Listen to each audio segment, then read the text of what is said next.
Okay, if everyone can please take a seat. We have the last session of today.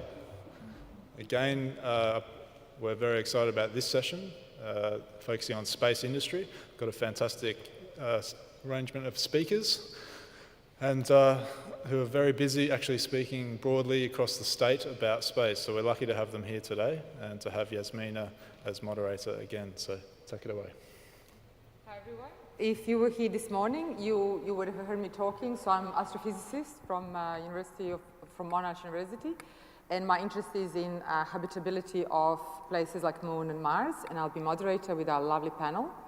So we will start with agent number 9, Annie from Australian Space Agency.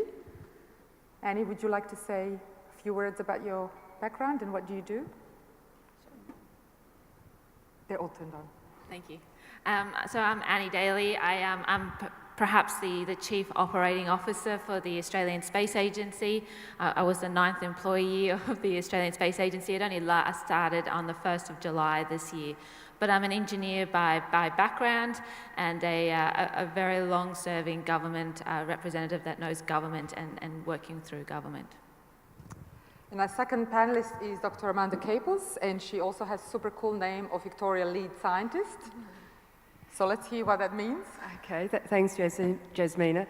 So yes, I'm the lead scientist in the Department of Jobs, Precincts and Regions, but I work across the Victorian government, and the way that I describe what it is that I do is that I just join the dots between different sectors, different parts, different departments, different elements within our ecosystem, universities, stakeholders, and around things that really matter, so opportunities and problems. And it's been my great pleasure to work on space and work with the Australian Space Agency.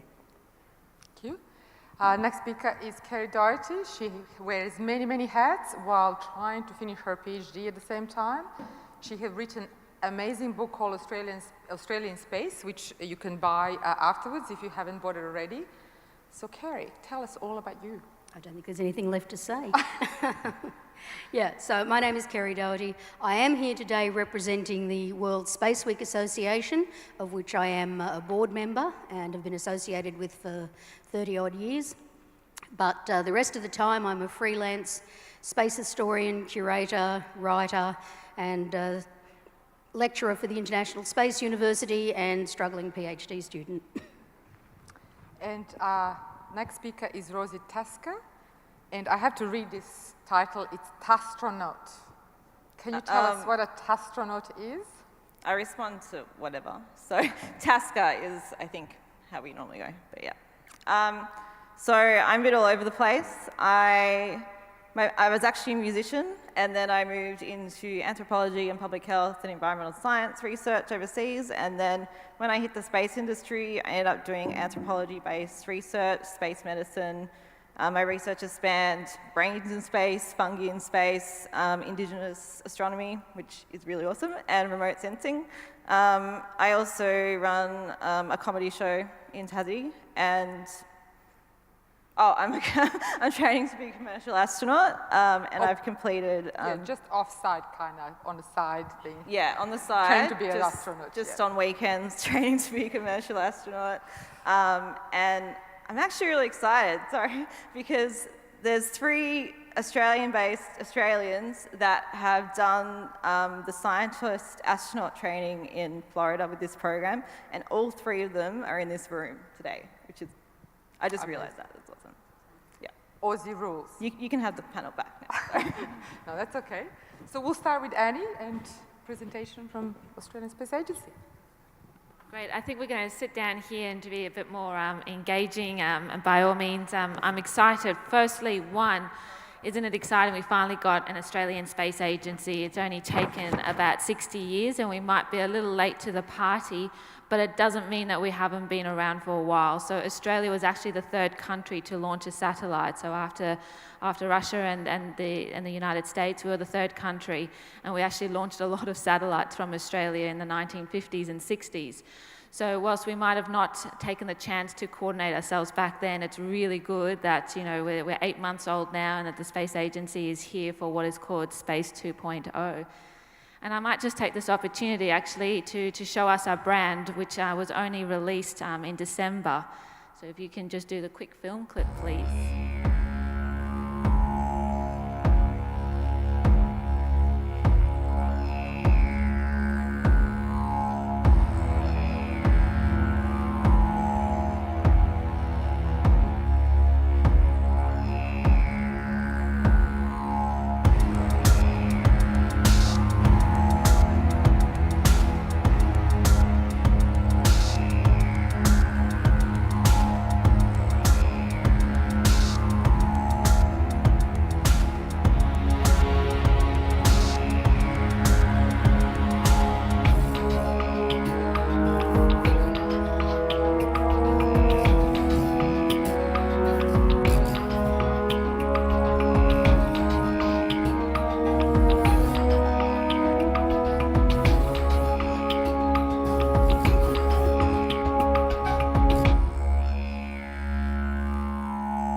So we like to say that we're very different. Lots of people will be very familiar with the NASA logos, the ESA logos, and the logos for the lots of other countries.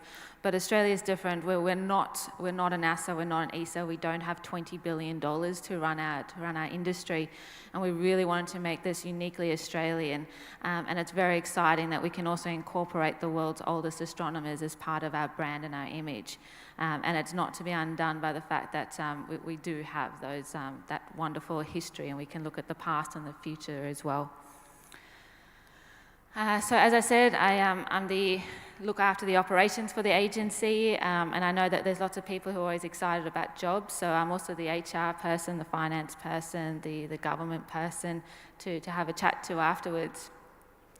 I just wanted to put a quick insight. I know that people have discussed lots of things that have been happening in space, but this last 6 months has been very, very busy, and I didn't even get to add the extra bits that have happened in the last few weeks as well.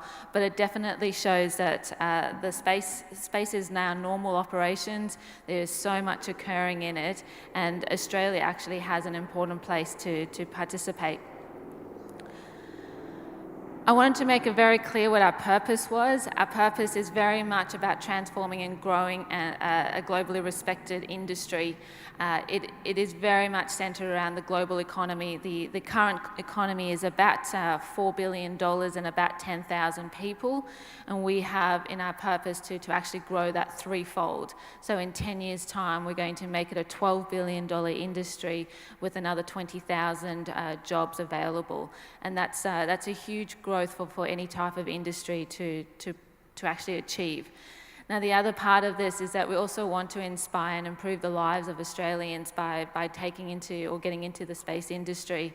And of course, we need to do this through really strong engagement, both internationally with our International Space Agency colleagues, and also very much here in Australia with both the states and territories, as well as with the domestic industry. I've just very quickly put up some of our responsibilities, but I wanted to make it clear that we're about coordinating, we're about giving advice.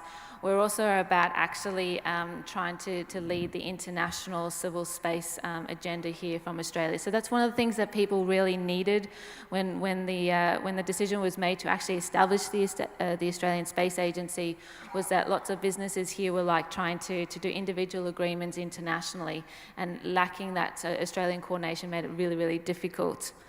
And then, of course, we do have the very important part of actually administering the legislation that allows for space activities to occur from Australia.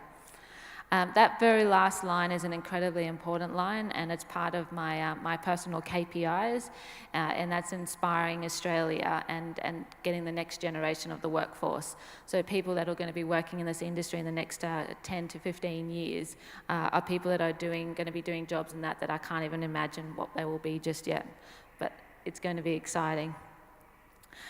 Very quickly, I wanted to just point out that Australia is a global responsible citizen, and the moon is definitely part of that global responsibility. And if I have time, I'll go through why it is. But we're also working on our own legislation here to come into fruition from about end of August this year, and that'll be a very new, modern way of regulating the space industry.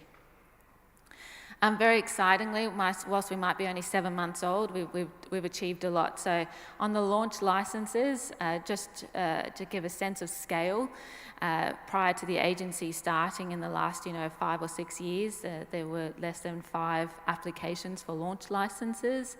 I can tell you now that the interest and the number of launch licenses we've given in the last 6 months has more than doubled that, and the amount in the pipeline is considerably more than that. So it shows that there's a great amount of commercial interest in the space industry. We've reached what they call 50 million Australians. So basically it means that we have reached out to every single Australian person. So almost every Australian has heard or read something about the Australian Space Agency, and that's really, really exciting. And it's very exciting for us to be able to engage with so many people in such a proactive way. We've done a lot of travelling around to try to talk to not just our state and territory government colleagues, but to all the industry associations, interested STEM groups all across the country, just to be able to get a sense of what's out there. We've signed, I think, now up to our 6th strategic partnership with local companies, and these are companies that have actually made a very strong statement to Australia that they are going to grow the industry here. They are going to put up jobs, they're going to invest in Australia, and that's a really exciting time for us. And we've also signed 4 international memorandums of understanding to actually do cooperative work with other space agencies. So we've got that with the French, the Canadian, the UK, and very recently with the United Arab Emirates. I just wanted to give you a quick look at some of our competitive advantages in Australia. This is where, noting that we're an industry panel, this is where we've got most of our commercial opportunities. And I can't stress how exciting it is and how much is being done already in these factors. Very quickly, at the last election, the government committed about 260 million just into position, navigation and timing. So if you've ever opened up your mobile phone and had a look at the Google Maps or Apple Maps and looked at your little blue dot across the screen and watched yourself crossing the roads and trying to get directions, that map is accurate to about 5 metres, and it's also very much dependent on mobile phone towers. With the funding that's being used, it's going to mean that 100% of Australia, plus its maritime areas, is going to have GPS accuracy to down to 10 centimetres. Now, this is very exciting, considering at the moment we've only got about 30% coverage across Australia, and having now 100% means that for all those people who are excited about autonomous vehicles and robotics and operating things from a distance, that's going to be possible across the whole of Australia. Then in the community areas where there are mobile phone towers, we're going to have that down to 3 centimetres. And this is using satellite technology that the government is investing in. 3 centimetres means that you can be able to communicate and navigate to the highest level of precision from a distance. I'm excited. I give this one a lot as an example, but I'm really excited because I have family members that are hard of seeing, and this is going to revolutionise, for instance, the vision impaired industry, who now don't need to rely on expensive access to a dog or to other mechanisms. They can be able to use their phones to be able to see and be able to move, and that's wonderful opportunities. But, our farming community loves it because it means that they can monitor herding cattle from a distance. They can know exactly how much is in their dams and then the water flows, and that's very helpful for the Australian commercial industry. Some of the opportunities that we see coming forward, we've just had a session on space medicine, but it's definitely a growing area.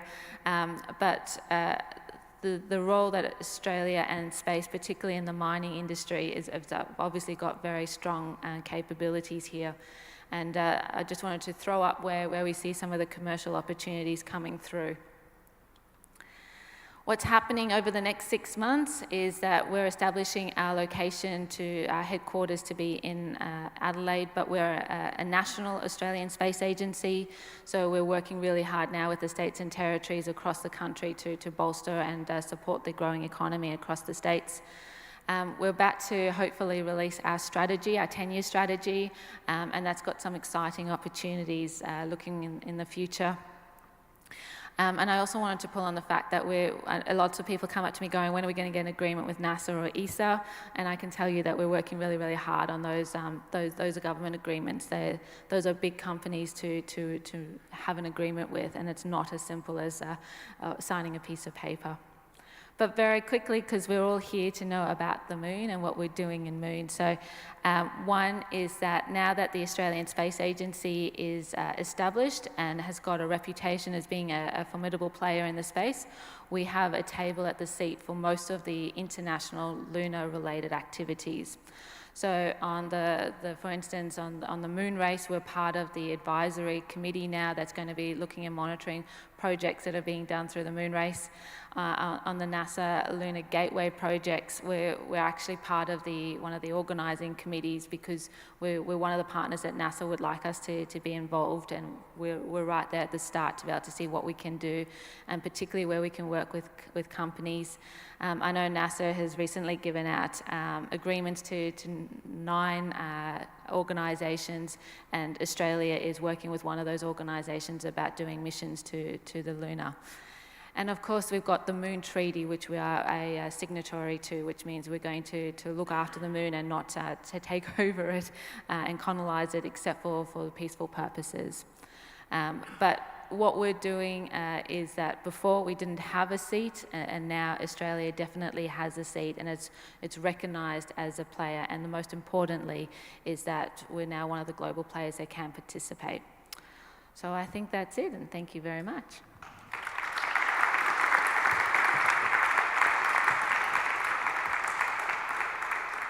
Thank you, Annie. Over to you, Amanda. Thanks, Jasmina.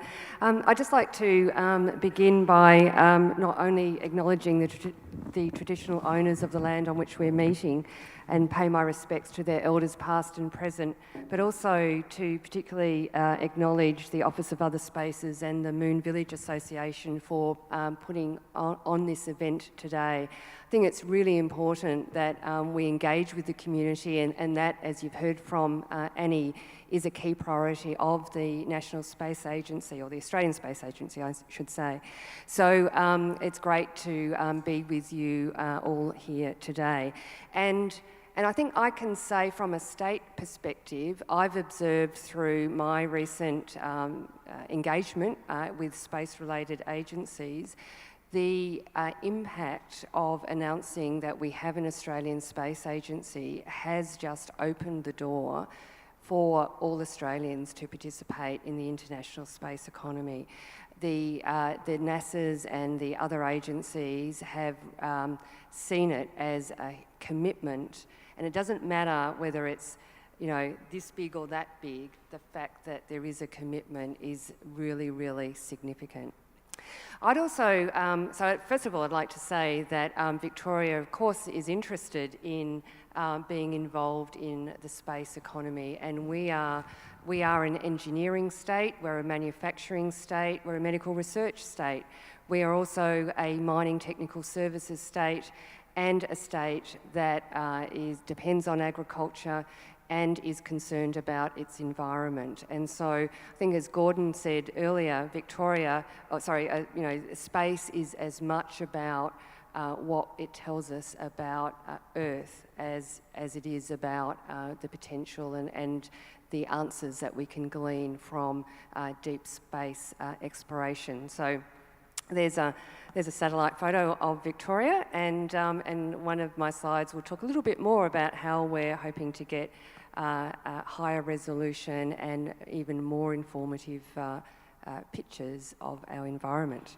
But before I go there, so we are a very strong science research and development economy. We're a knowledge economy. I've been working to support the science, technology and innovation agenda here in Victoria for close to 20 years. We've got very significant universities who are contributing to landmark discoveries, including the detection of gravitational waves. And this photo here is of the Keck laboratory or Keck telescope, which is in Hawaii. And Victoria, through Swinburne University, is one of very few places in the world that can access the data from this telescope, and it's actively being used to explore some of the fundamental questions around astronomy. So I guess the point that I'd like to make is that we don't need to necessarily have all the equipment here in the state in order to be able to engage in significant space research, and both here in Victoria and in other states, of course, as well, have been able to participate over the years, but now having a space agency will really just give that added impetus and open up further opportunities. So we're engaged, as I've shown you, with Hawaii, but perhaps one of the most exciting announcements and engagements that we've had over the past 12 months is partnering with international space agencies. And you'll see here a photo of the International Space Station, and you'll see a grey, what looks like a shoebox up in the left-hand corner there. That's a hyperspectral camera that La Trobe University here in Melbourne worked on with the German space agency, the DLR, and Teledyne Brown. And they put that camera up on Dragon X last June. It took 6 weeks or so to get up to the space agency, up to the International Space Station. An arm off the station picked it up, and in the payload that went up on Dragon X, it was installed within a month on the agency, and the very next day was sending information back on our environment that we had never ever seen before. Just this week, we've had the DLR out, and we're talking about the next camera to go up on the International Space Station, so that we can generate even better data that can be used for environment, agriculture, and waterway management. So really, the opportunities are endless. We have, as I mentioned earlier, advanced manufacturing. So we see the opportunities here for our industry is about building for space. So we have a number of businesses with specialised space-related capability. Many of them have been down at the Avalon Air Show this week, and they have both a dual defence and space-related capability that can be applied to other applications, and that's what it's all about. And that's the beauty of space, is that it's just, in some respects, can be thought of as another domain to which we can apply the technology, the knowledge, and the ingenuity of our people in using existing capability, but for a different purpose. We're a leader here in Industry 4.0. Now what that means is really applying digital technologies to advanced manufacturing. So it's really about the new wave of manufacturing, enabling smarter, faster design and also production of manufacturing. So we have capability right across our university system and our institutes. We have 3D printing and advanced materials like carbon fibre and graphene, which are going to be really important if we're able to, or when we're able, because NASA has said they're going to the moon in 2028. So some of these materials will be needed in the components that will be in the spacecraft that go up, and will also be required for production on the moon, because we won't be able to take everything up. It's about connecting people, places and activity with space data, and we've heard about the Geoscience Australia work to take the GPS resolution down to an amazing world-leading resolution. So that will not only enable and provide extra applications and functions of mobile phones and a whole range of other technologies. It will underpin automated vehicles and just, the whole Internet of Things will be transformed by the significant uplift we will have with our GPS system. Of course, it's about health countermeasures, and the previous session talked about that, and I'm sure you've heard about robotics. In fact, I think you had a demonstration earlier today. Here's a photo of the Nova Rover team and some of the old team, if I can use that description, as well as the new team are here today, and I was out there just the other week to visit the team as they prepare for their challenge to go to Utah this year. Very proud of the fact that we've got a team here from Victoria, from Monash, who are competing against the rest of the world in the University Rover Challenge. So good luck, guys. I know that you'll smash it, like Joel there with Mark 1 did last year. It's about skills, and so this is, we're interested as a government, and we will be working with the Australian Space Agency on skills-related initiatives. We have had here the Melbourne Space Program, which started about 5 years or so ago now, and that really is about trying to provide engineering students, like the Nova Rover team have done with the robotics for Mars. This is about, and their focus is around CubeSats. So getting groups of engineers to design a CubeSat and run a business model along the same side, so that the legal, the business aspects of developing a project are able to be supported in a team-based way to really provide that stepping stone from university studies to the real world of business. And we see this type of activity as being incredibly important in underpinning the future workforce.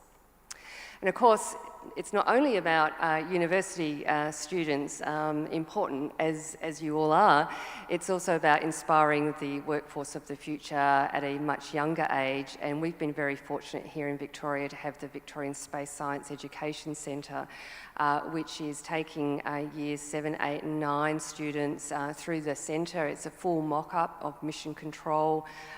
There's an analogous sort of a moon landscape, and they do geology experience out at Strathmore High School in Essendon. So here you can see just the looks on their faces, I think, tell the story about how exciting space is for everybody. So look, I might just leave it there, but to say that we are very committed as a government to supporting and creating and crafting a way in which Victoria and Victorians can participate in the space economy. We have the Avalon Air Show this week and this weekend, so tomorrow you're very welcome to go down. We've converted our Victorian Government Pavilion to be a skills and career exhibit, and we have all of our universities there, the accelerators and a number of other agencies, the AYAA are there. So if you're interested in going down and talking with people directly about what it is that they're doing, that's a great way to do that. We'll be starting to promote a whole range of other activities that will go to just increasing community awareness of space. Thank you. Thank you, Amanda.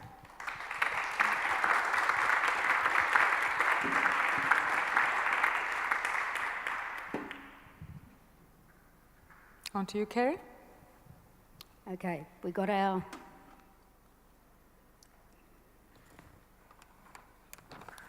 the World Space Week one up. Are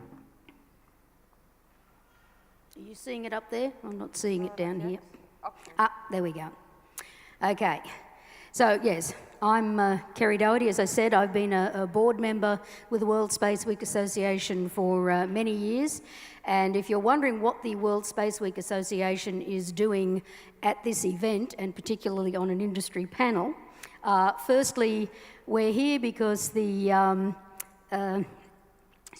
Office of Other Spaces and the On the Moon Village Association and World Space Week have a memorandum of understanding to support each other's programs and activities, because we both focus from different directions, but on many of the same things. We want to promote the public awareness of space. We want to promote space exploration and space utilisation in responsible ways. And we feel that by being supporting partners, we can both further our individual associations and our joint efforts. And particularly too, World Space Week happens to be, just as the Moon Village Association is, just as many of things we've already talked about today, we are wanting to encourage that next generation of young people who will become the space workforce of tomorrow. So we focus very much on programs that will encourage STEM education. Just a little bit of background about the World Space Week Association. It actually began as an American event called Space Week that celebrated the Apollo 11 landings every year. But in 1999 at Unispace 3, the United Nations Space Conference, it was recognised that the idea of having a global Space Week, so a World Space Week, was a tremendous way of bringing to public attention the great activities in space, the great achievements in space that countries all around the world have been involved in. And so, say in 1999, the UN took that idea of Space Week and declared World Space Week and placed it in the period of the 4th to the 10th of October. And if you don't know why those dates are important, shame on you, because of course October the 4th is was the date that Sputnik 1, the world's first satellite, was launched. And so every year those dates are actually fixed, the 4th to the 10th of October. And just to give you an idea of how much people appreciate the idea of World Space Week, the International Astronautical Congress actually moved its conference by a week to a week and a half so that people would be available to speak at different events around the world during World Space Week. So just a quick overview of what we do. As I say, we have a week from October the 4th to the 10th every year that has become the largest space event on Earth. Last year we had over 5,000 events in 80 nations, hundreds of thousands of attendees right around the world, and millions reached by different types of media coverage. So we actually sort of consider it to be the world's largest network of space supporting organisations. The idea is to have simultaneous events in countries around the world and targeted at all levels of interest. So, for example, we have here you can see a fairly high-level Space Week event in China. We have the Austrian Space Association, who have their analogue missions, and they celebrate World Space Week. In Thailand, they have every year the water rocket event, which actually links to a wonderful cultural event in Thailand called the Bun Bang Phai Rocket Festival. So we try to associate with a lot of local customs that might be occurring around that time as well. So the global coordination is through the World Space Week Association, which is a non-profit, and essentially we promote and support the global participation. We don't organise individual events, but we try to coordinate and put people in touch all around the world. The idea is that in each country we want local people to initiate events, because in this way they can reach, they can tailor it to an audience that they want to reach, which is most beneficial for raising space awareness in their particular country.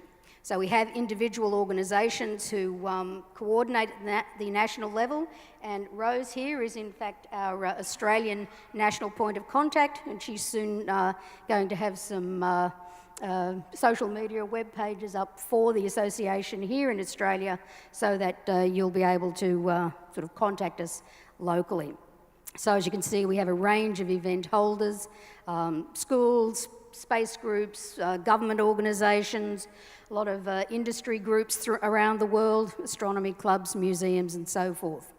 We've had a very strong growth within the last decade, as you can see by this particular chart. We had around about 900 odd events in 2012, and we've now grown to over 5,000. And of course, we're hoping that this year we'll have even more. Just a few quick snapshots of the last couple of years. 2017, you can see we had getting up close to 4,000 events. Interesting, I don't know how well you can actually see it on the big screen there, but the ranking of the countries is quite interesting. For many years, we've had a lot of support in many of the developing nations because they see World Space Week as a key to promoting STEM, which they see, of course, as a way of promoting development in their own countries. Again, last year you can see that we grew up there, nearly 5,500 events. Actually, I hadn't noticed that one before. That's 1,911 cities. That's not a bad range of places putting on events. And as you can see, last year we had a lot of the, let's say, the developed and spacefaring countries starting to climb up in the ranks. And I should love to point out that, in fact, the Space Agency last year, because their 100th day of operation and the launch of their brand occurred during Space Week, and so they were supporting Space Week last year, and they will be supporting this year people who, as many as they can, people who want to hold World Space Week events. Of course, the agency is not going to be organising your events for you, you have to do that. But certainly, I know they really want to support you. This year, our theme is the moon, the gateway to the stars, and of course what we want to do is play off the Apollo 11 anniversary, focus on the achievements of the past and the prospect for the future. And so we'd really like to encourage you to add an event. Look at our global calendar on our website, worldspaceweek.org. You can promote your event through our social media. You'll also be able to share these things through the Moon Village Association as well. And the global contacts, Dennis Stone is our president. He's based in the United States. As I said, Rose is our local point of contact. And you can see we have the usual social media website, Facebook and Twitter feeds. So I'd encourage everybody here, when you go home tonight, think about what you're going to do for World Space Week this year, organise an event and sign up. We want to see more than 2 or 3 events in Australia this year. Let's see if we can make it at least 100. Thank you. Thank you, Kerry.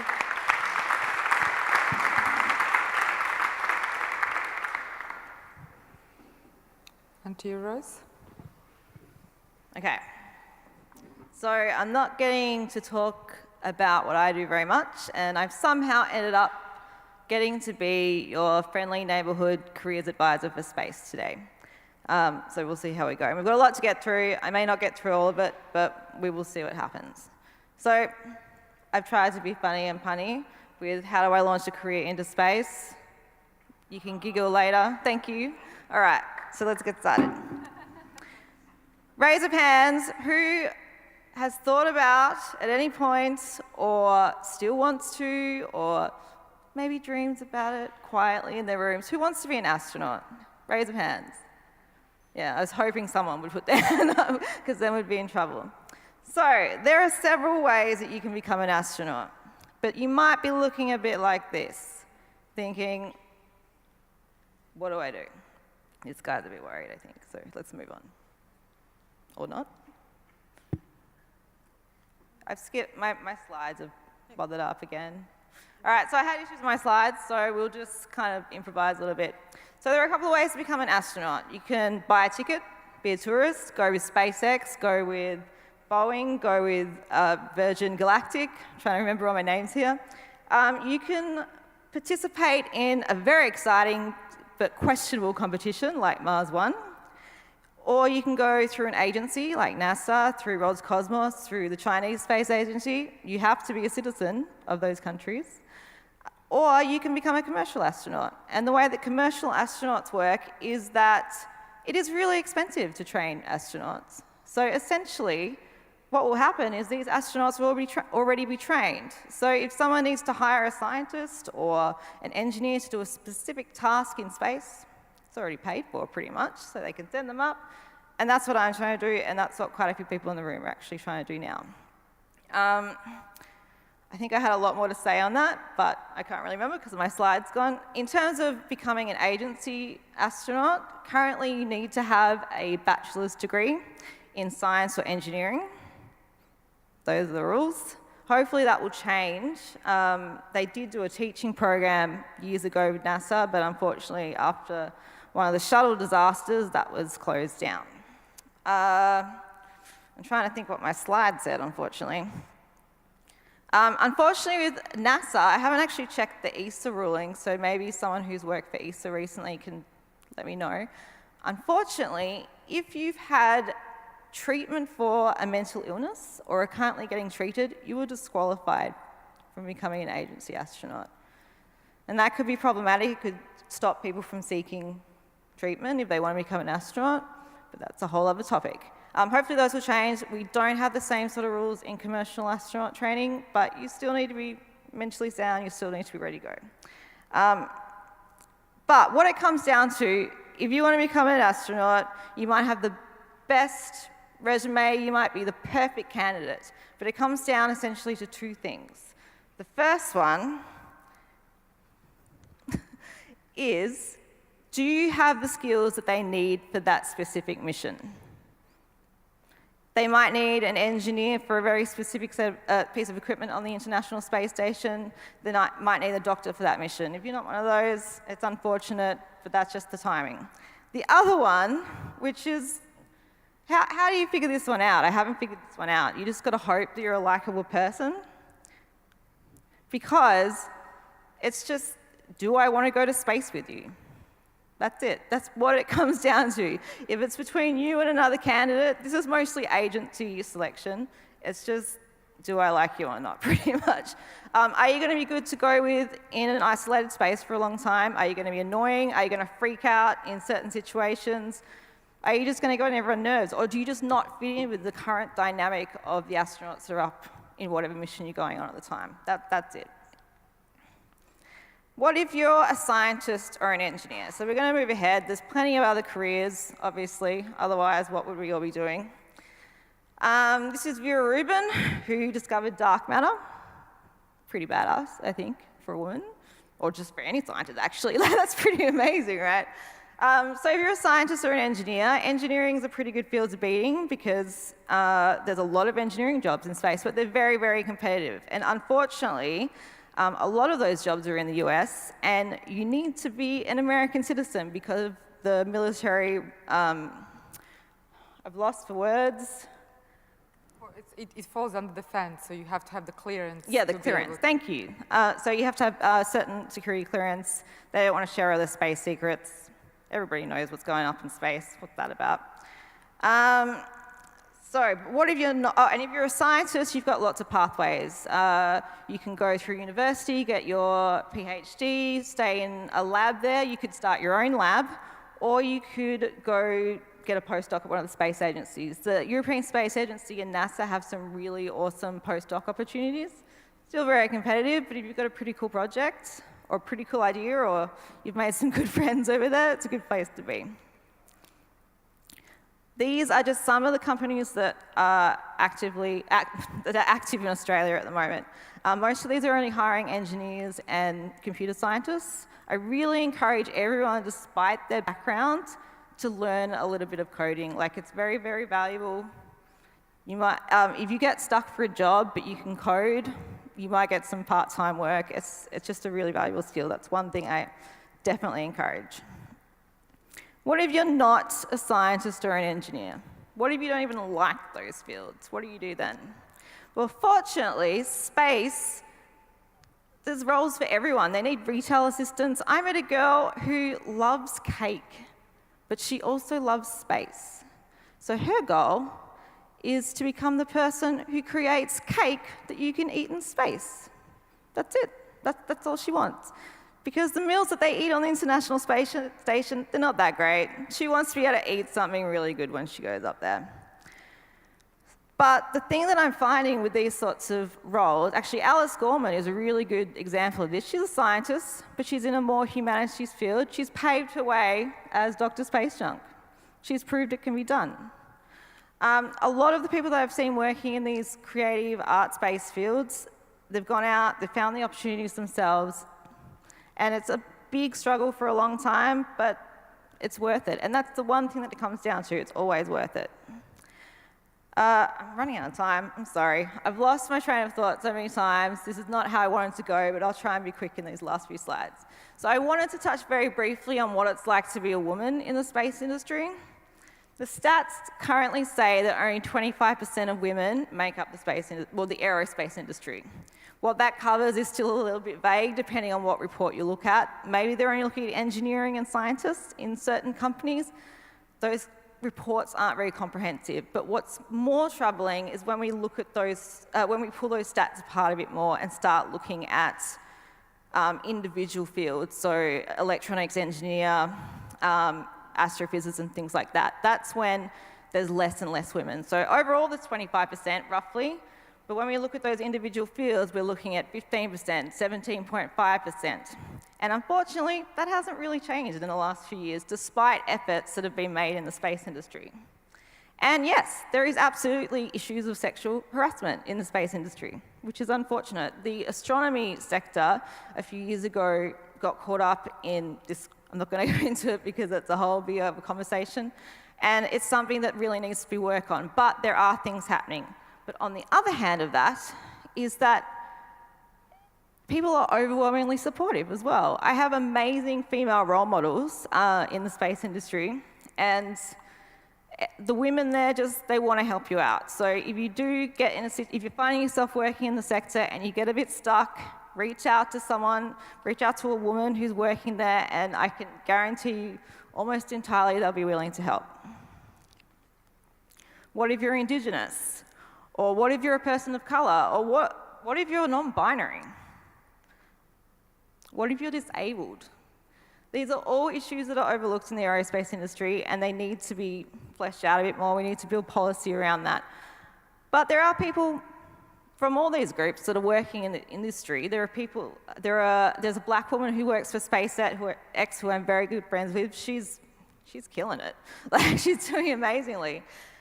But I've tried to interview a few people before this, and what most of them said is that you've got to not focus on the barriers. You've got to focus on the opportunities. And whether that's making your own opportunities, talking to people and creating opportunities within the workplace, that's what you've got to focus on.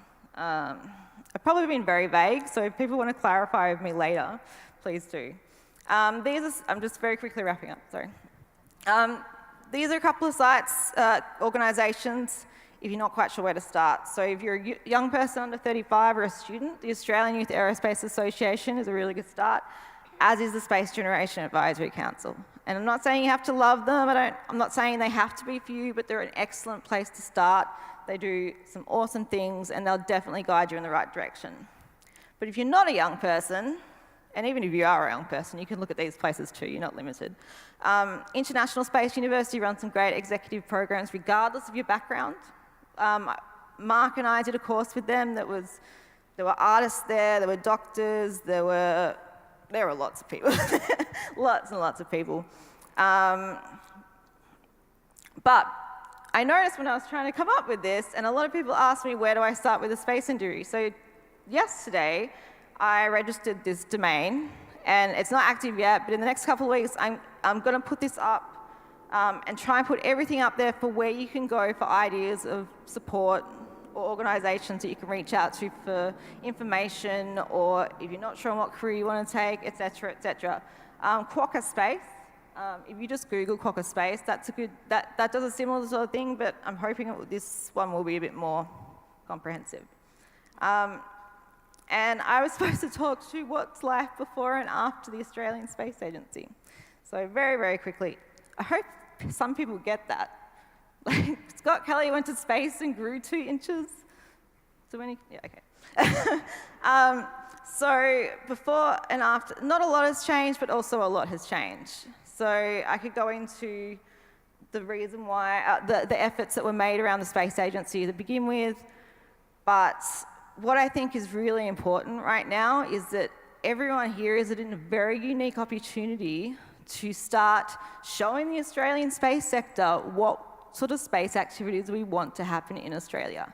So you've got cool ideas for projects, you've got a field that you want to work in, start doing it, because in a couple of years' time when they're looking at policy developments and funding or allocating resources, if you've already got something in the works, that's a pretty good place to be.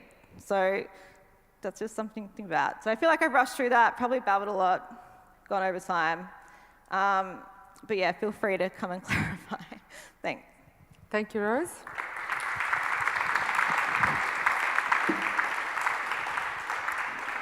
I'll tell you something, Rose. The very first conference I went to, Space Engineering Conference in 1984, there were about 100 men and 3 women. So at least the numbers have improved a bit since then. Just very quickly, I'm really interested in unusual pathways to the space industry. So I've been talking to people who didn't go do engineering or science at school and then get a grad position and go straight into a government position or an aerospace engineering job. So for example, one of my colleagues, he's 45 years old. He was a DJ in a strip club for most of his life. And now, I'm not supposed to tell too much of his story until he's ready, but now he runs a space-focused organisation. He's getting his bachelor's degree. He didn't even have a GED. And the only thing he said to me, he was worried that there wasn't room for him in the space industry. So he made room. So it's worth it. The hard work is worth it. If you get stuck, there is always someone to help you. Just reach out. What I love about space is, this is a made-up number, but I'm sure it's close, is 98% of people who work in space do it because they love space. Like, how lucky are you to work in an industry like that? Just go for it. Yes, passion. But I'm just going to piggyback on your issue of gender in STEM in general. And I come from Serbia originally, and I grew up in socialism, cooperative socialism, which was quite unique as a society where gender equality existed. And so when I came to Australia, and there's no issues of girls in STEM or having role models or professors in STEM to be enough men and women. And when I came to Australia as a PhD student, I was surrounded by women, so I haven't noticed it either until I went to US and realized how much is structured there. And then, of course, I came back to Australia with kids, and then it became obvious. So this is the issue, that we have girls interested in STEM careers. They do enter undergraduate and even postgraduate studies, but usually it's the cost of maternity break, because the career is always seen just as a linear. You're not allowed to take breaks or turns or things. But what's great is that, and of course you persist and you have support group, you support people around you, and your passion carries you through that. You focus on opportunities, not barriers. But what's happening now is that our male colleagues are going, well, I want to spend time with my children. Can I drop down to 4 days a week while my kids are little, because I want to spend time with them? So it's what we needed, that reinforcement that we needed to change this culture. But also I want to mention that I'm also a member of National Space Society, and we have formed last year, after the Australian Space Research Conference, we have formed Women in Space Committee chapter, and we're going to be actively promoting careers for women in space.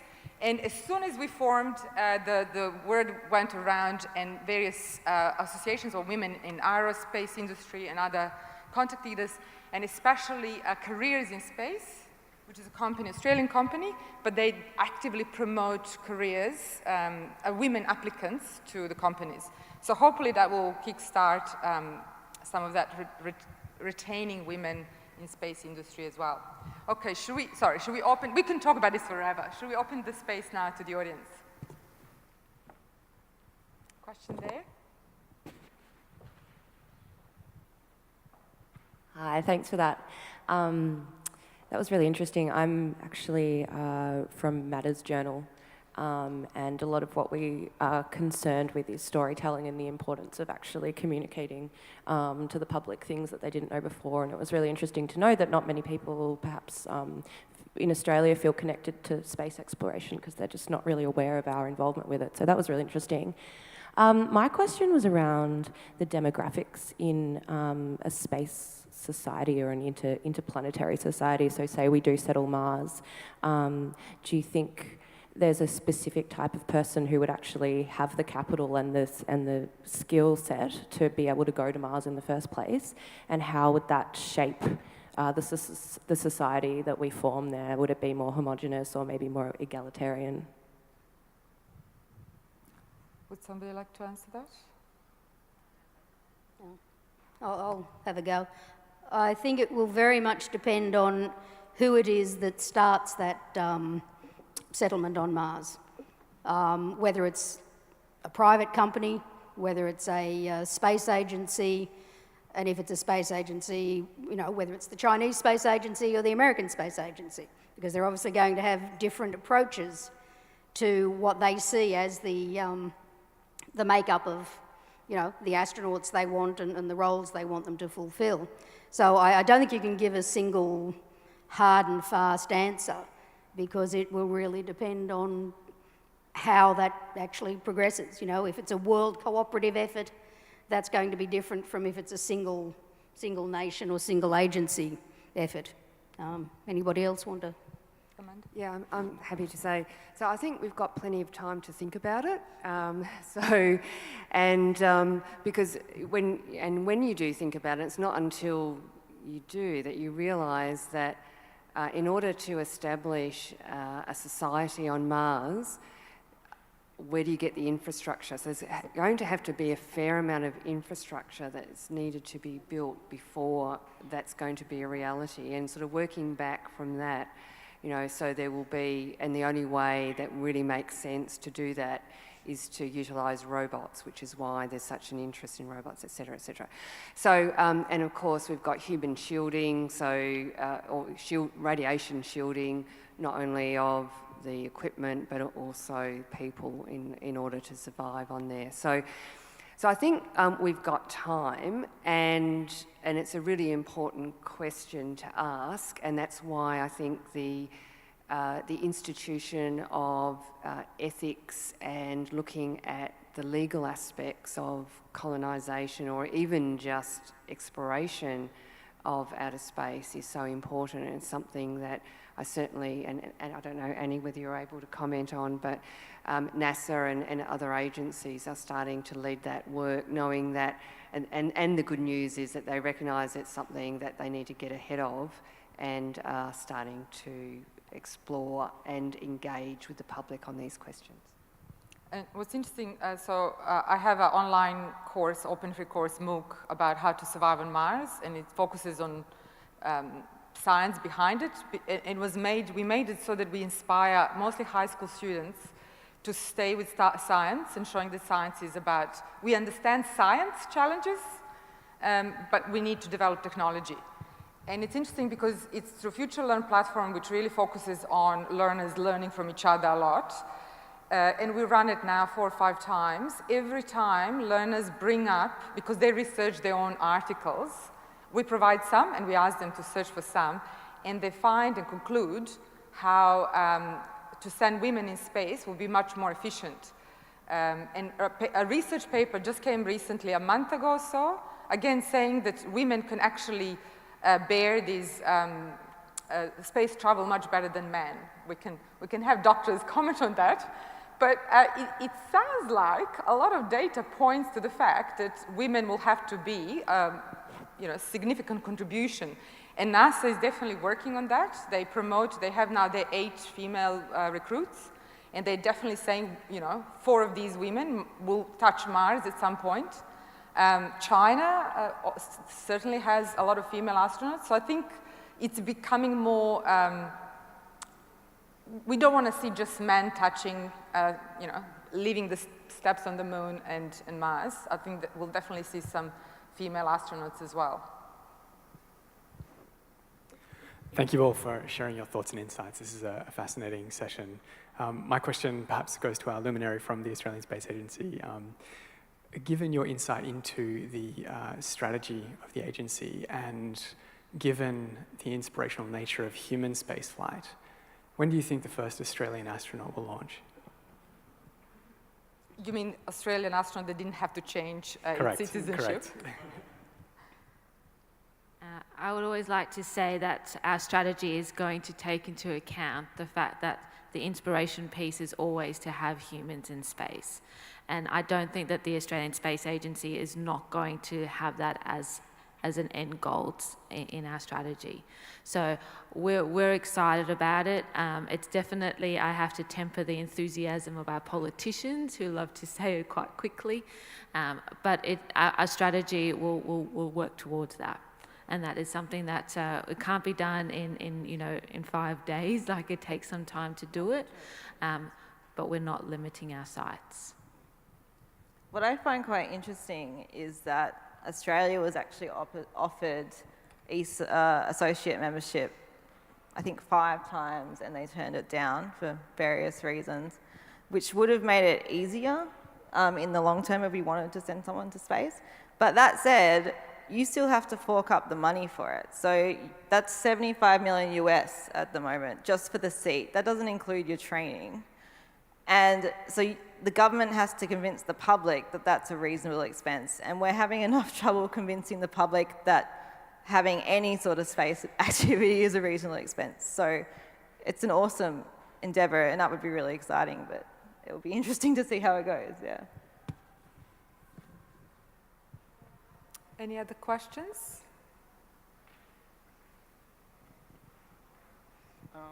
Thank you, everyone. It was really exciting. Was been here from the first session, so lots of things. But just to wrap up everything, I was thinking, so isn't it to have a moon village is a big claim, because everything that I get today is just focusing on specific fields, like from medical, from industry, and different things. But for myself as a person who shifted from urban planning to remote sensing, I was thinking, so we invest lots of money, we invest lots of energy. Let's say 20 years later, we're gonna have a village, and is that village have identity? Or we're gonna have some sort of lunar cities like we have in different countries now, kind of dead cities that people even don't want to live there. So I was thinking, do we have some sort of strategical plan for next 20 years, considering lots of aspects? I see there is lots of potentials here, but in terms of have a comprehensive vision, I see a big lag here. Do we have something to cover this lag? Thank you. Not yet. That's what Moon Village Association is about, actually working on that, preempting what's going to come and working on that. But in terms of colonies, establishments on Mars, there is a paper that came from social studies. So it's a group that does social studies in policy and politics. They actually suggested a roadmap of how that will look. And they took in account all of the things that happened through Earth in different historical moments, in different power struggles, and they suggested a model. And if you just Google idea for space society, that paper should come up. It's open source. So academics do think about it, but let's see what we have from our panel members. I'm going to go on one little part of that and why, it's exciting to have long-term visions, because you have a lot of steps to get through. We've moved from big government spending billions of dollars doing exploration work, and we're now moving into the more exciting part, which is the commercial sector seeing this as a commercially viable opportunity. So we can go and set up a village, and we can spend the entire GDP of the country to do that, just so that we can all go there and go, oh yes, my footprint's there, yeah. That's one exciting step. But we need to make this something that is something that can be sustaining and self-sustaining.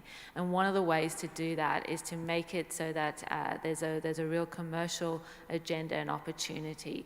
And that's where Australia is trying to get its little niche bit in. We've missed the big government part of spending on major missions, and we're going to contribute by putting some of the best skills that Australia has into making and being part of creating a village. And the baby steps to get that is to actually see, you know, for instance, like the Lunar Gateway project or the moon race or all the activities that are going to it as to be a part of those steps to create that village. Because the village is like the end goal, is it?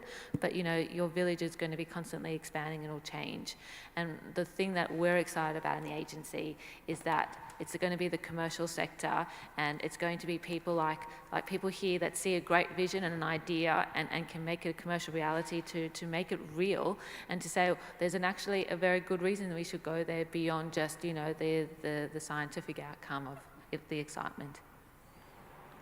Yeah, and it might have already been mentioned today that just about 2 weeks ago, NASA announced that, you know, it was going to get back to the moon and stay on the moon by 2028. So big, bold mission, analogous to that back in the 1960s. But what was different was that instead of, they effectively said it's going to be a public-private partnership. So there's a real opportunity for countries like Australia and for companies to be part of that, and to, on the whole, you know, whether it's the village and how that village is maintained, to a whole range of different things. So I think there's an opportunity today that hasn't been existed before, and that participating in that rather than bragging rights for we've sent a rocket up and we've got a human up, you know, why would you do it when there are so many other opportunities that we could play? And I think the other thing, getting back to the consideration of just this whole area, when NASA, when JFK said we're going to the moon, what NASA actually did was work backwards from getting the astronauts back on the ground, or in that case, the sea, before, you know, getting to the moon. And so for a moon village, I think, you know, so that's going to be part of the discussion around the moon village, is because maybe people will go up there that don't want to stay for their entire life. So how do you get them back? So I don't know whether that's been talked about today, but that's something else just to raise, that we would need to have community stakeholder engagement on to understand how that piece works. All right. Any other questions? We have time for one more question. Yep, question in the back. Thanks. I've got a question just around STEM and getting more children engaged in STEM in this area. So I guess the last state I lived in was Tasmania, and hearing you speak about what you've got here in Melbourne for year 7, 8 and 9 children to go to sounds absolutely fantastic. And we don't have things like that, particularly in places like Tasmania. So is there going to be any agency funding towards kind of supporting these sorts of things in places like Tassie or other states around Australia? Yes, Victoria is very well known for being a STEM leading state. The agency is currently working with agreements with all the states and territories, and I do know that our agreement with Tasmania will include opportunities to grow the STEM element. And I'm not 100% sure what those actual activities will be on the ground, but I know it's part of every single agreement that we're working with the states and territories. STEM engagement is something that is my personal driver, and I think during my presentation I said as one of my KPIs is to actually figure out how we're going to get the next generation of the workforce in, because we're going to create a lot of jobs and we need people to fill those jobs too, and we want them to be here in Australia.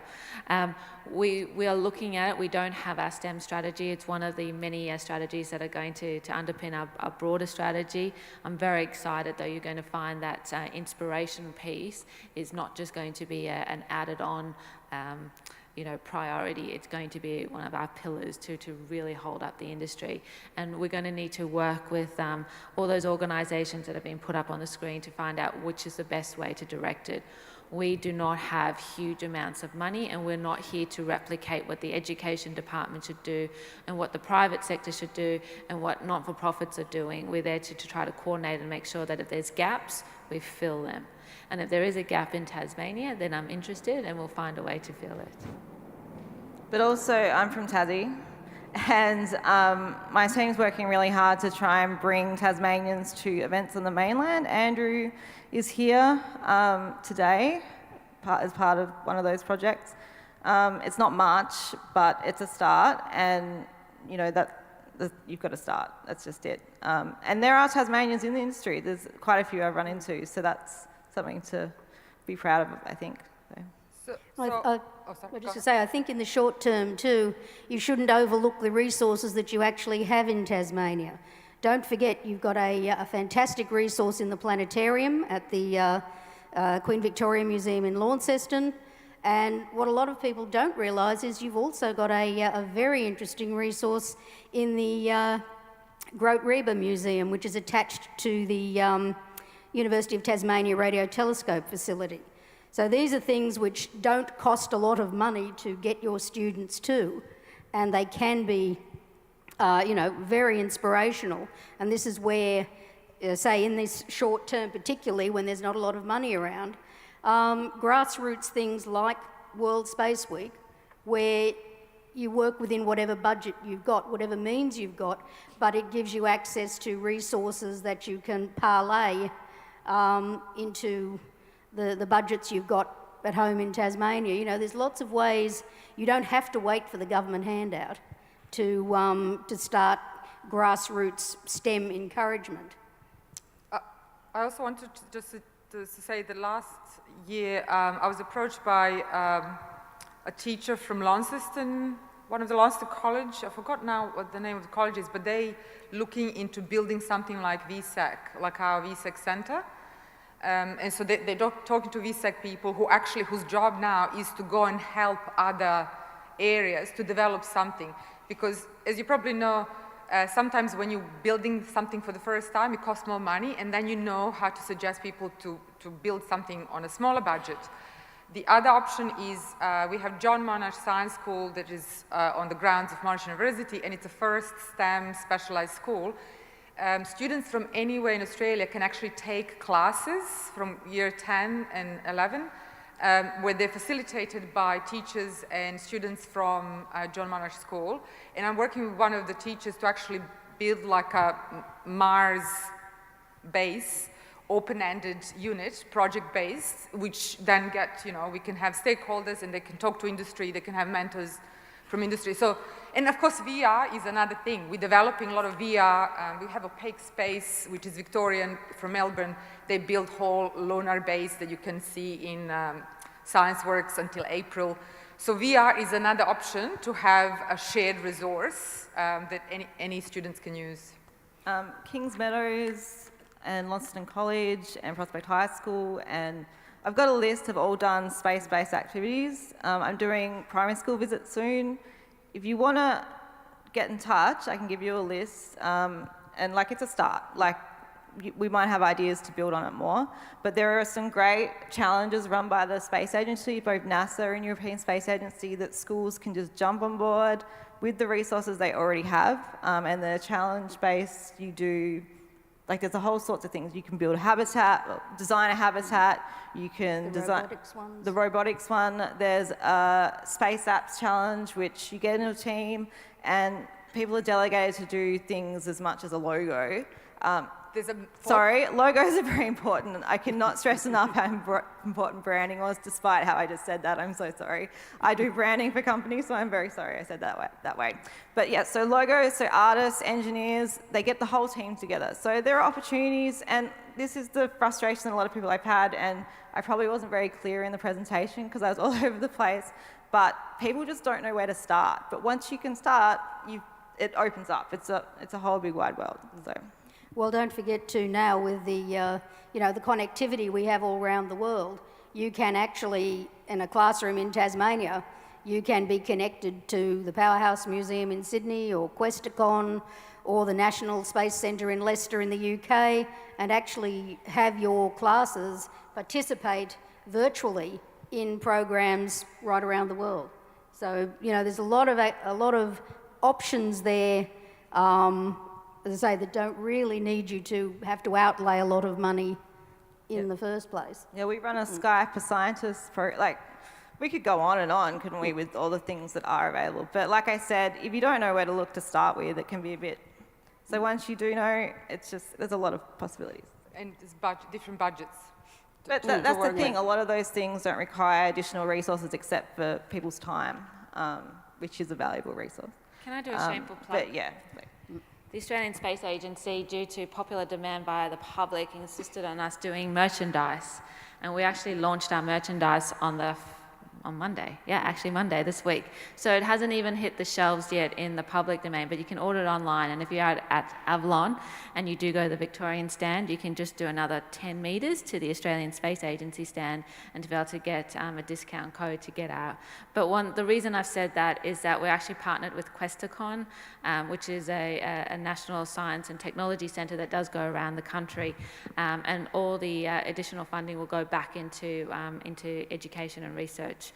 So that's an exciting part. So the mums and dads can support space education by contributing by wearing a very proud shirt with the Australian Space Agency, because I did see that there's a NASA shirt here, and hopefully one day we'll get a few more Australian Space Agency shirts out there. Yes, definitely. Some of the items are already out of stock. People already clean the stock out, so hopefully more will come. So one more question. I just wanted to give a brief plug again for the Space Industry Association of Australia, which represents businesses, universities, organisations and individuals who are engaged or interested in space industry. We have a young professional category of membership, which is basically free. Jasmina is a member of the association. Not in a young category, though. Category, no. And it's also a great place for making connections and networking and learning more about how the industry operates in Australia. It's been in existence since, I think, the early 90s. Early 90s. 92, I think it started 92. actually, yeah. So we've represented space industry for a long time and have a good relationship with our beloved agency as well. So if anybody is wanting to kind of connect into a broader community, I encourage you to come and talk to me if you'd like to know more about the association. And this is going to be all of our industries here that will take us to the moon. And I would like to see Vegemite as the first Australian artefact on the moon. And what's important with the Space Industry Association is that they have small grants. So if you're a teacher and you join, let's say, the association, you can apply for grants. And if your students have projects, you can apply for small grants. You will have a list of all individuals there and contact, so you can network, which is what the point is. So, yeah, I think the whole point is that having space agency have now raised awareness among those people who always seen it as, a NASA thing, and then there's this other space agency, which is European Space Agency. But as Megan Clark shared once, she's receiving letters from the head of space agency. She's receiving letters now from 6-year-olds saying, "Oh wow, I can be an astronaut now. I couldn't have been before, but now, like in my, in my life before I was 6, that was bringing me down. But now I can be an astronaut. So that I'm looking into bright future, and that's what's important. That we have space agency to raise awareness, and they're basically our shining example that we're trying to follow and support in showing all the possible careers. And as we've shown throughout whole day, space is so inclusive, from being scientists and engineers to being artists. We have ballerinas, we have people who research interaction between doing a ballet and space exploration. There's almost no area of human endeavor that does not touch space. And it's not really surprising because we all look at the same sky. And so that connects us all. So I will thank our panel. They will still hang around. So if you want to chat with anyone, please come. And I will thank you all for coming, and to our lovely panel for sharing your knowledge and expertise.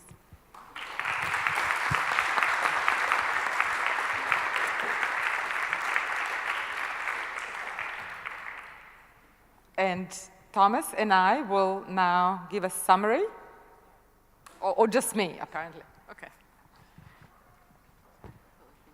Okay, so I'll stand here just so that I can stretch my legs because my watch is telling me to stand up. So first I would like to thank Thomas for organizing this. It's huge work. It's been months in making and contacting people and trying to get them to come at the same time. And it's huge work. Thank you, Thomas, very much.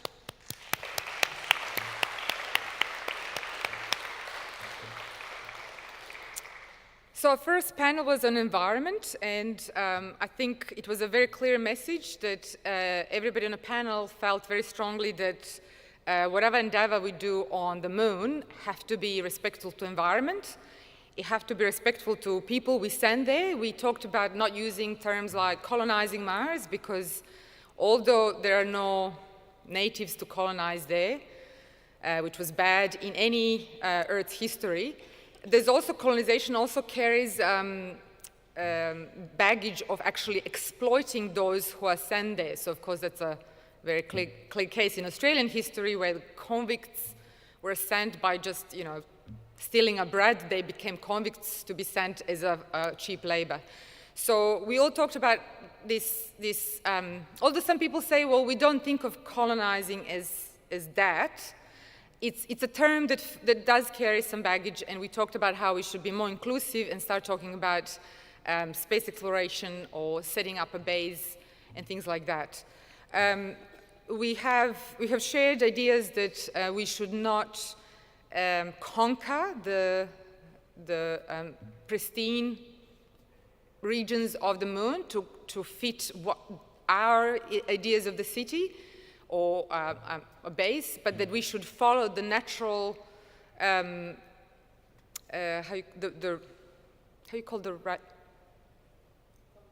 contours of the place. And Cara shared with us how in Melbourne we still have flooding problems because the first building of city just built over a creek, which now floods because that's just where creek is. You can't change nature. So it's something similar. We talked about the moon, trying to blend in, trying to respect the environment, trying to fit with what we see moon romantically as pristine, shiny object in the sky, and we don't want to have a metallic, ginormous, horrible structures. Something we didn't talk much about, and that I have a colleague at Monash who gives his students project in third year to build a city on Mars, is we didn't talk much how about architecture actually facilitates interactions with people, and that's why architects should be involved in designing bases and living environments on all these things, not just engineers who think only about efficiency and making things cheaper, smaller, lasting longer. We know that cities can make or break the society. So that's also something important to include architects. I forgot to say in that panel that we are in Federation Square actually using, it's one of the very environmentally built building, although you would think, oh, it's all modern and glass and metal. But actually one of my friends used to work here as a guide, as a tour guide, and she told me that Federation Square uses cold air from the river. So they open these hatches, sort of like a spaceship. They open the hatches and they store cold air from the river at night. And there's all these, almost like a beehive at the bottom. And then when the building heats up, they release it. So it doesn't use, actually, it's energy efficient, which is amazing. So we talked about environment, and I forgot to mention that very important part of the building that we are in. Then we have robotics and mining panel, and I think, again, it followed on through environmental panel.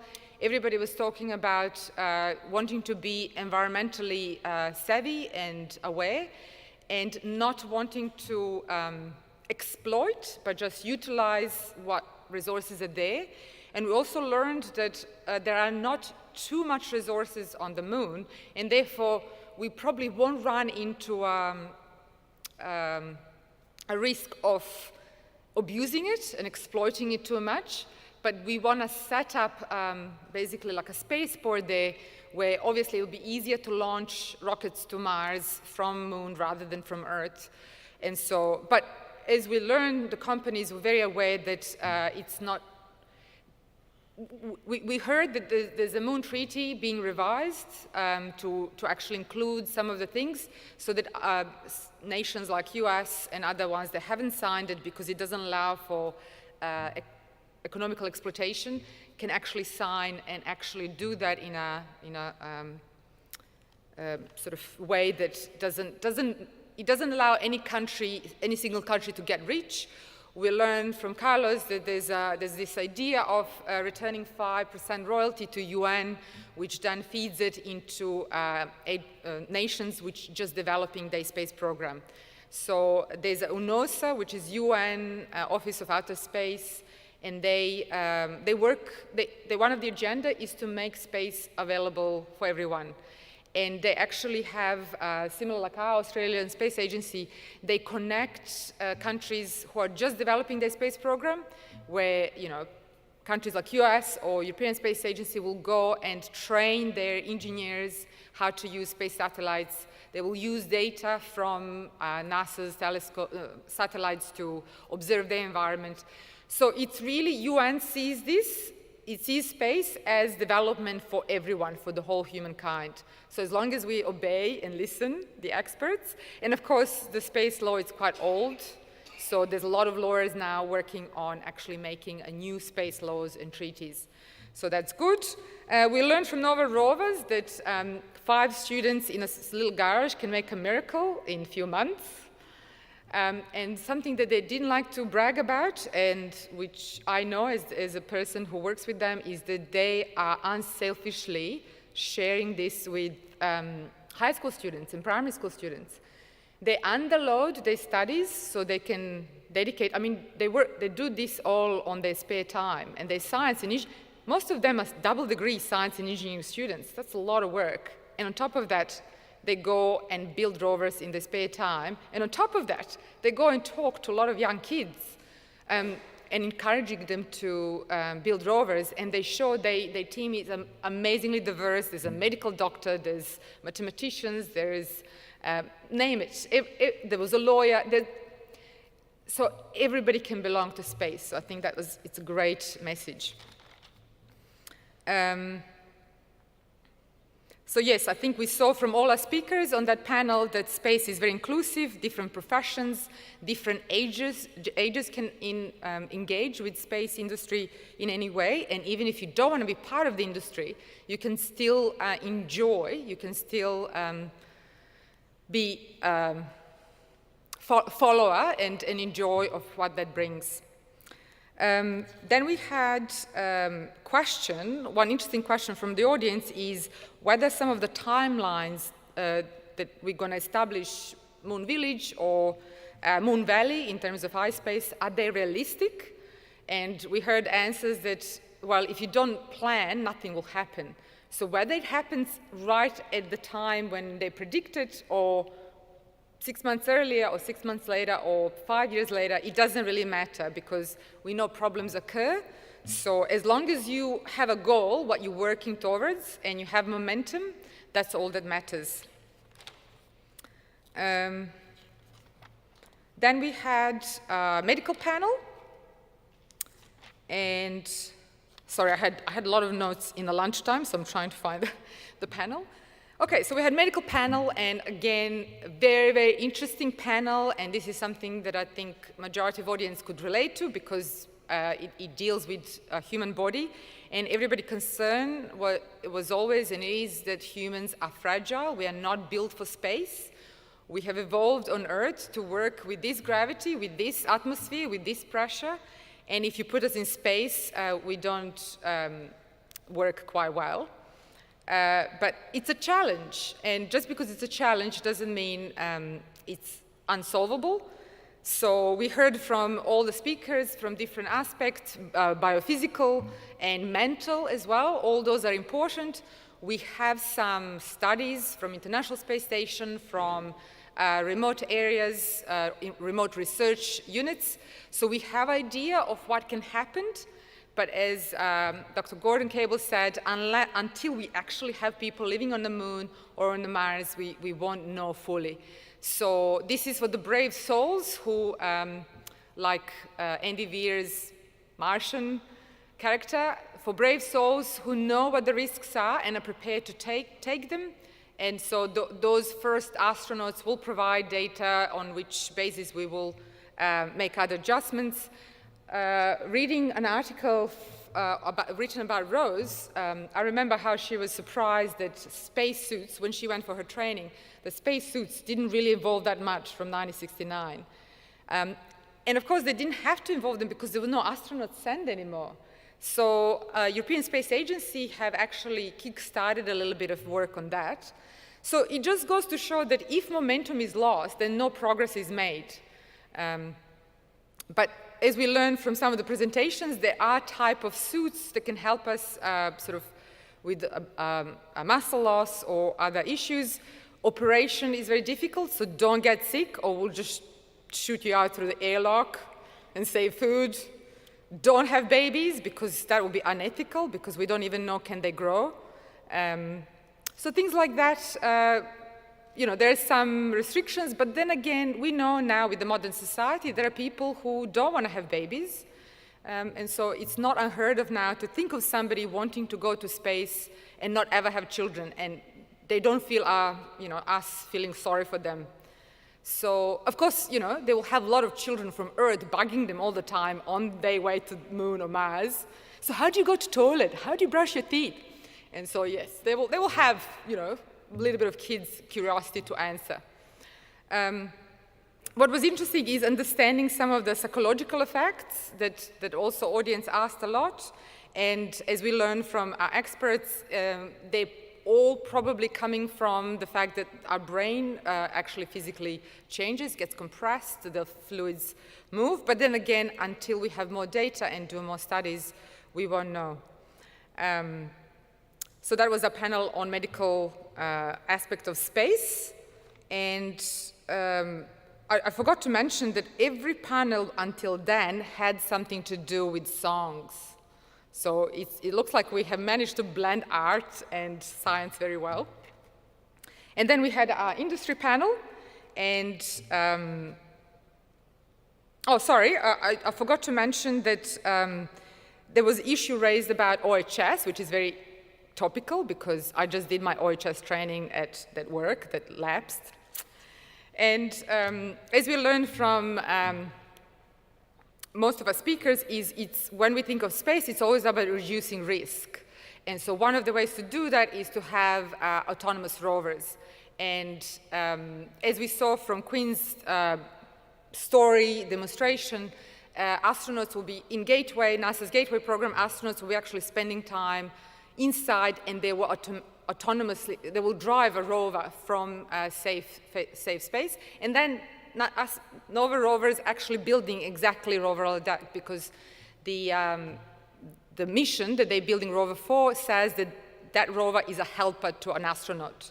So it doesn't need to be completely autonomous, which then makes it cheaper and easier to build, but it needs to be able to do some things where the rest is driven by rover. So our students can actually make some progress, if I can brag, that no other team have made, but actually for their competition they did a VR, they could VR drive their rover with the Xbox controller. So it just goes to show how young generation, with new technology they're exposed to every day through gaming, they can actually put it to use when it comes to challenges like that. And I think from all the panels we heard up to then is a very strong message that whatever we build for space, any technology or innovation we do for space, is really about feeding it back to Earth and making things more efficient on Earth as well. And then now we had our industry panel. And I think what's very powerful is that we have now a space agency that allows for networking between industry, government, and universities, because that's always a problem. If you don't know, you might be reinventing the wheel. Three of us universities might be working on the same thing. Whereas now we have space agency that shares news, that's aware, it talks to people, it can connect us into bigger projects, and that's very important. And obviously the benefit of industry, we don't want to fall behind. So Space Agency is there to make sure that Australia is part of the global space industry, which is set to grow very quickly over the years, and we want those space jobs in Australia as well. We heard from Amanda that Victoria has a lot of strengths, and that we have manufacturing, we have STEM strengths, so a lot of STEM skills that we grow in Australia, in Victoria. We have engineering and medical and production and service that can all be part of any component of the space program that is needed, either government or industrial. And as she said, space is as much as about Earth as well as the outer space. So whatever we manufacture to be used in space, obviously, often is proven to be quite useful for application on Earth with some sort of adaptation. From Kerry, we heard about importance of promoting awareness of the World Space Week because for a lot of people, I think on daily lives, they don't feel importance of having an international space station or a base on the moon, but having sort of raising awareness that this is where future is, and this is where jobs are, and this is what we need to train our new generations, and understanding that it's inclusive, that you can be an artist or cake maker or anything that you like to do, but it can still find use in space. So please, check any events, go to the website for the World Space Week and check any events that happen between 4th and 10th of October.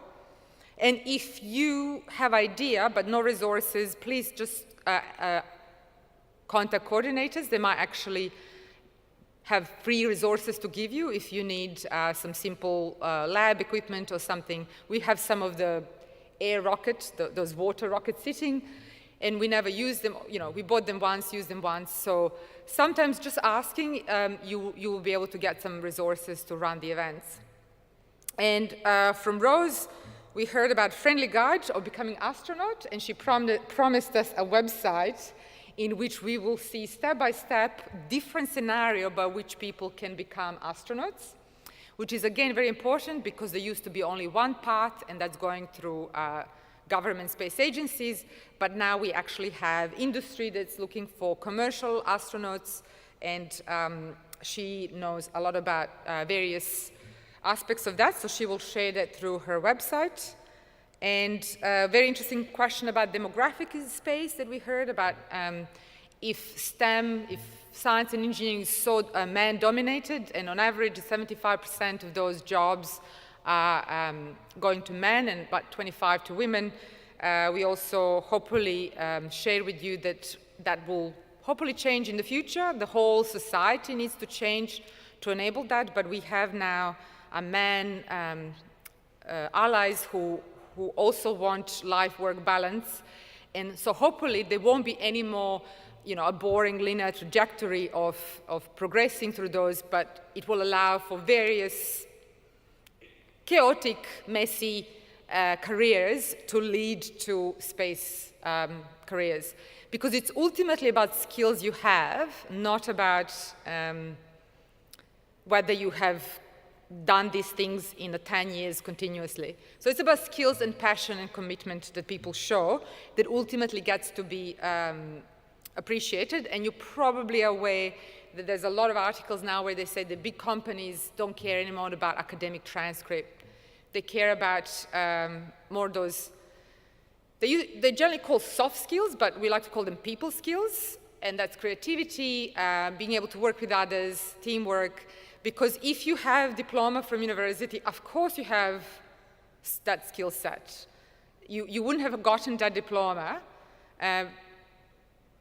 But what our industries care more about is developing community, because they want to keep their workers. We also know with the modern generation, it's very hard to keep them in an industry for longer than 18 months. And that's because they're not settled anymore about salaries. They don't care about salaries and career progressions. They care about quality of a company that they work for. So hopefully all of this will make not just STEM, but all the other companies much more gender equal. And we had a lovely question about the vision, whether those visions we show throughout the day about how we envision Moon Village, whether they're realistic and whether there is a sort of instructions of how do we do this to fulfill all these ideas of equity and inclusion. And we saw that there's definitely work in progress needed for that to happen, but we have to start somewhere. And I think in Australia in particular, with forming Australian Space Agency, we now have a seat in the table to be part of those discussions and to form these policies and plans. So I think that's all from me. Thank you very much.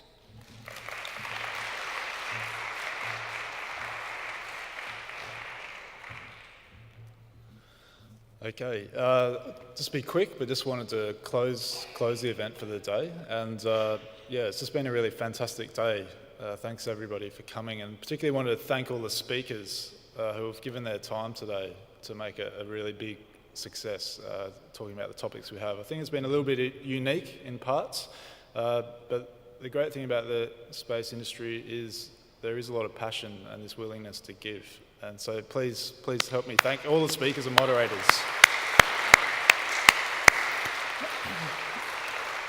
So I also just wanted to thank the audience as well, all you who've asked questions and participated and given your time and yourselves to this. I think there's a lot of richness here that's happened today, which we can take forwards. We're not sure where it will go yet, but I'm sure it will go somewhere.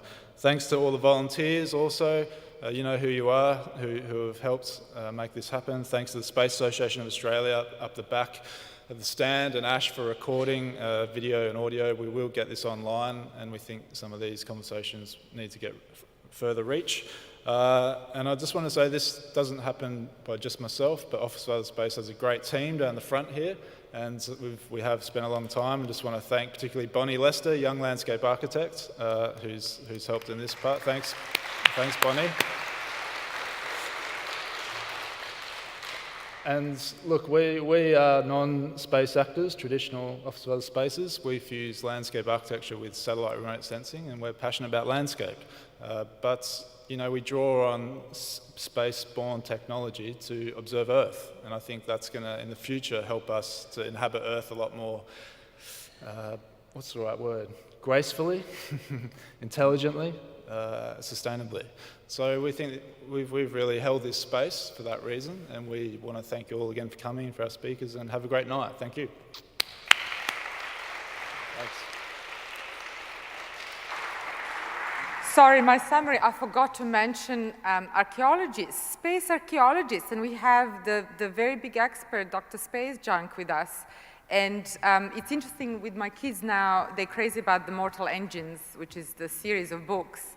And it's interesting because that's a book that happens 1,000 years from now, where Earth had this 60-minute war and everything went primal, and now they build these big cities on wheels that go around and gobble up other cities. And it's funny because they find USBs and they go, ooh, that's a handle from a British museum or something like that, and they put that in museums. So as our Dr. Space Junk, or Alice Gorman, said, we need to preserve those things on the moon, because 100 years from now or 200 years from now, people will look at those first steps on the moon, and they really want to see them pristine. So thank you, Alice, and sorry I forgot to mention. Thank you. Have a great night. Thank you.